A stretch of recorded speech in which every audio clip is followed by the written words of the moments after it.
An old school thief. Welcome to Community News. My name is Paul. And my name is Springy Sasha. Hello there, Springy Sasha. How are you today?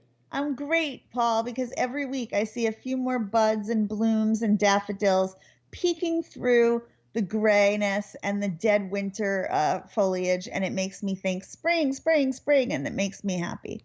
Oh, that is so wonderful. Before we go any further, I've got to say I'm distracted now. I've been distracted since we connected online. Again, fear of me getting sick. Are you wearing a shirt today or not? I just got to know. I thought you meant because I put my hair up in a big fuzzball. No. Oh, okay. Phew. For a second there, I was waiting to ask you till on air. So bad that you actually thought I would sit here naked. No, it's a little springtime dress that has, no straps, and that's why. Okay. All right. I was getting nervous that this was going to be that I was going to have to take off my shirt in the middle of this. My goodness, here, I'll put the bow up there. So Thank you. Much better. All right. Now I'm not distracted anymore. So a big time old school thief in town. We're sorry to report that longtime resident Millie Johnson was pilfered. Somebody stole her checkbook and they caught the thief. Can you believe that somebody stole a checkbook in whatever year we're in, 2025? I think I have the same checkbook for the same 20 years and I've used 3 checks out of it. Whenever I go to a bar mitzvah or a wedding, that's the only time I write a check at this point. Wow, that's even less than me. And I don't feel like I use many anymore, but I do use more than 3 in several years. Oh my goodness. Okay, there's so much to unpack here. First of all, yes, we still have a checkbook in play. But just like you, you probably pay all your bills online, right? Exactly. Right? Yeah, but I agree with you. Bar and bat mitzvahs, weddings, I like to give the check. How about funerals? Do you give checks at funerals or no, you don't do that? No, okay. It's usually weddings, bar mitzvahs, and funerals, so I was just checking. Oh, people do it at funerals? No, I'm kidding. I was just joking. I was going to say, I didn't know that. But I know like at Italian weddings, they call it an envelope. They say, did you give your envelope? And they talk about like giving the envelope. And I think at Italian weddings, they appreciate cash, like, a few hundreds in the envelope. But my fear is that like it'll get lost or stolen by the event staff. So that's why I do a check when it comes to that. Are you sure you're not channeling the Godfather / Goodfellas with the whole cash thing at the thing? I have many Italian American friends, and they always say they don't prefer a gift from the registry. They prefer an envelope, and the envelope is a generous envelope in the Italian tradition. It's not like a 50 or 100, it's several hundred. Right. But, so whenever I'm giving a check at a wedding, I always think it would be more fun for them to open it up and have $500 cash, like $500 bills. But I am always worried that like if the envelope is placed or whatever, so that's why I do a check in that scenario. Now, wouldn't it be more fun even to get a really thick envelope and open it up and be $500 $1 bills? Right, that would be fun. Right, and then they can throw it all over. And their first night in marital bliss, they could throw dollars all over the bed. And, I love that. And make love in a pile of money. And make love in the pile of dirty money that thousands of people have touched each one of those bills, and now they get it all over their bodies. But I guess if they bathe afterwards, that wouldn't be too bad. That's not too bad. Well, anyway, I'm happy to report that Millie Johnson and her checkbook have been reunited, so everything is good. But if you still use a check, we're going to make fun of you. What can I tell you? Did they catch the thief? Yes, they did. And was it a town porter? It was not a town porter. May I ask a few follow-up questions? You can ask as many follow-up questions as I can try to answer. Okay. But I might have to take the 5th. Okay. If I don't know something. Go ahead. Was the thief someone that was a worker in Millie Johnson's house? Like they were doing some work in her house? The thief was not a worker in Millie Johnson's house. The thief took her checkbook while she was shopping at the mall. That's what happened. It was a shoplifter, pickpocket type thing. I see. So she had the checkbook out of the house with her in her bag. Right. Was getting a check at the mall, and then the thief went into her bag. That's terrible. It's awful, but it was reunited. The thief is now incarcerated, hopefully Good. This one, I Well, don't know if the death penalty is still allowed in this town, but if I will that's say, it, if there was ever a crime that deserved it, I would assume my this is goodness, it. past few years in Townport and in this whole state of Connecticut, you can't even go to jail for stealing someone's car, driving it into someone else's house, killing someone. No, you don't go to jail for anything. You're allowed to shoplift. You're allowed to house, break in houses, break in cars. It's a whole thing. Like they need to make the rules a little, not even strict, but just like the old laws. You said old school thief. We now need old school justice because we don't Well, have it. we shall see what kind of frontier justice this criminal will get.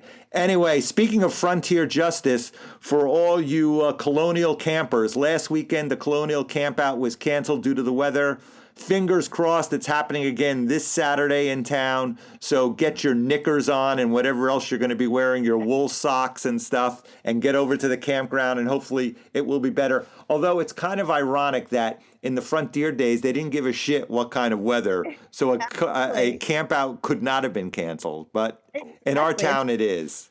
It's very glamp outy that they Right. decided to cancel it for the weather. It's more of a glamp out, which sounds more up my alley.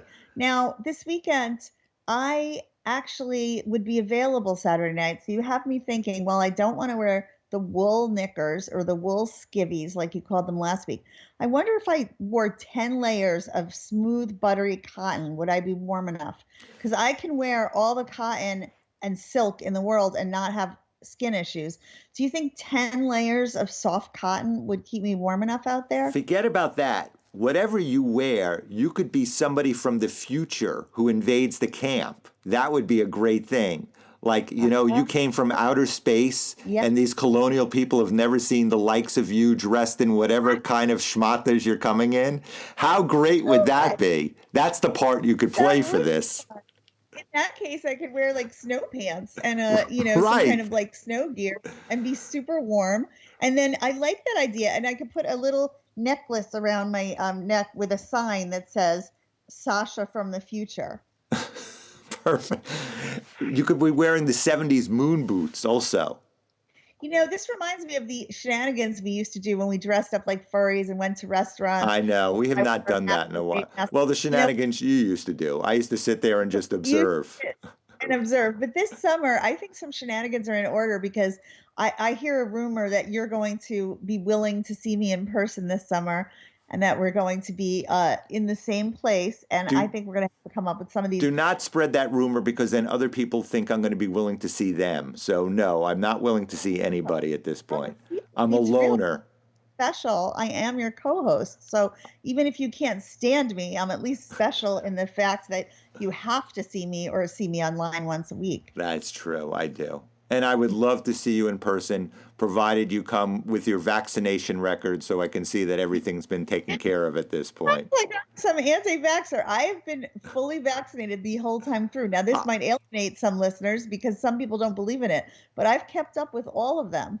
And well, I know you have, but for whatever reason, whenever I see you in person, immediately I get sick 48 hours later. So I don't know what it is. I don't understand that because I'm not even sick those times I see you. So I feel like, you know what it must be? I must stress you out so much that it's the stress that's making you sick. Because people say people get colds and upper respiratory problems from stress. Right. So I think it's the stress of seeing me puts your body into some like immunocompromised stress mode. And The then stress of knowing that I'm going to get sick 48 yeah, hours later puts me into that stress. you guys, okay, he's like making it sound like I'm Typhoid Mary of Townport. And I just want to stress to everyone, nobody else tells me they get sick after they see me. So this is just a Paul thing. Some might say Paul's a little paranoid. I don't want you to think that if you see me, you're going to get sick 48 hours later. I am not Typhoid Sasha. That's what it is. It is. Typhoid Sasha at all. Anyway, our final story. It started yesterday, goes through the weekend. Distracted driver week here in Townport. Don't be a distracted driver. You're going to get a ticket. The cops are looking for you with your cell phones, with your eating, with your feet out the window, stuff like that. That's distracted. So don't do it this week. First of all, Distracted Driver Week is every week in Townport. It's every day in Townport. Everyone seems to be a distracted driver here. And I'm not the only one that thinks so. I read Townport Front Porch pretty religiously, and I see everybody there always complaining about the drivers that pass them on the left, that pass them on the right, that ride on their ass, if I can say that. No, you Right can't. We've never said a bad word on this podcast, so please refrain from saying ass. I've been trying to be clean. So, okay, that ride on their butt and like ride right up on the bumper of their car, even though they're doing the speed limit, or maybe they're doing 5 or 10 more than the speed limit, but this jerk behind them wants to go super fast like they're in the Indianapolis 500. So there is constant distracted driving. There are people taking left on reds, confusing it with right on red, thinking that you're allowed to take a left on red. There is so much going on that to call this week Distracted Driver Week, police department, is actually comical when every day is Distracted Driver Day and week. Well, I know one person who's going to be getting multiple tickets after this podcast drops this week.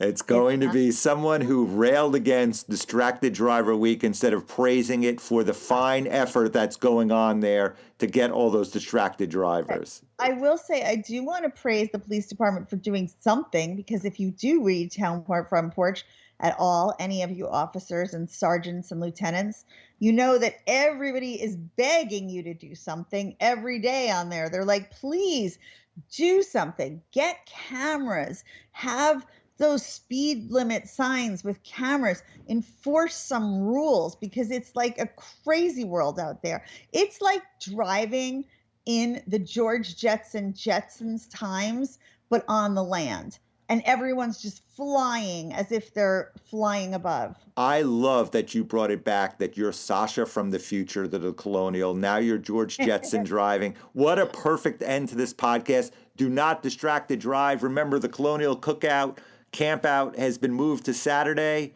And congratulations, Millie, you got your checkbook back. Hey, Millie, I'm so sorry that happened to you, but I'm so glad it was resolved. And I just want to add one thing about distracted drivers. Believe it or not, the people driving with their left foot out the window are the least distracted, because they're very relaxed by the position of having that leg out and being in like the second position, ballet position, and just rocking out to music. So those people you don't have to worry about. They're not the distracted ones. It's the ones that are racing along and can't go fast enough. And it's not the chill ones. We'll let the police make a final determination. Anyway, that wraps up this episode of Community News. And as always, my name is Paul. As always, my name is Sasha, but this week I'm Springy Sasha. Springy Sasha. I will see you again next Tuesday. Paul, I will see you next Tuesday. And we love you, community. Take care. Bye, everyone. Bye. Bye.